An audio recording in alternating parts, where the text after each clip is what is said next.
पाथरी तहसील कार्यालयाला गळती, कर्मचाऱ्यांच्या सुरक्षिततेचा प्रश्न ऐरणीवर. वारंवार पत्रव्यवहार करूनही सार्वजनिक बांधकाम विभागाकडून दुरुस्तीकडे दुर्लक्ष. पावसाळा सुरू होताच पाथरी तहसील कार्यालयाच्या इमारतीला मोठ्या प्रमाणावर गळती लागल्याने अधिकारी व कर्मचाऱ्यांच्या सुरक्षिततेचा प्रश्न निर्माण झाला आहे.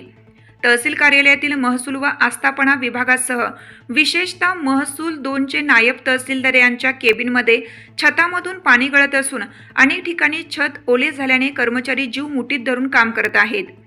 मिळालेल्या माहितीनुसार तहसील प्रशासनाने इमारतीच्या गळतीबाबत सार्वजनिक बांधकाम विभागाकडे वारंवार लेखी पत्रव्यवहार करून दुरुस्तीची मागणी केली आहे. मात्र संबंधित विभागाकडून अद्याप कोणतीही ठोस कार्यवाही करण्यात आलेली नसल्याचे समोर आलं आहे.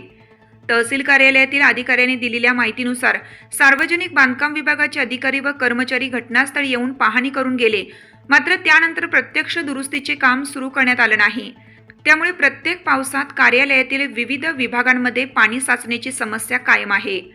गळतीमुळे महत्त्वाच्या शासकीय कागदपत्रांचे नुकसान होण्याची शक्यता निर्माण झाली असून संगणक, विद्युत उपकरणे व इतर कार्यालयीन साहित्यालाही धोका निर्माण झाला आहे.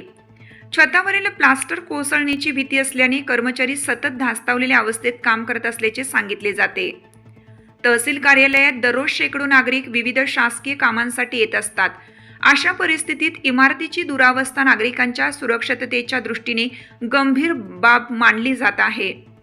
तहसील प्रशासनाने सार्वजनिक बांधकाम विभागाने तातडीने इमारतीची दुरुस्ती करून अधिकारी, कर्मचारी व नागरिकांची सुरक्षितता सुनिश्चित करावी अशी मागणी करण्यात आली आहे.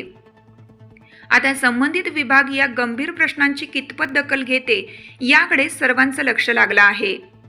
कायदा लाईव्ह बातमीसाठी परभणी जिल्हा प्रतिनिधी शेख अजहर हादगावकर, संपादक सौदागर मोहम्मद रफी. ताज्या घडामोडी जाणून घेण्यासाठी कायदा लाईव्ह न्यूज या यूट्यूब चॅनलला सबस्क्राईब करा.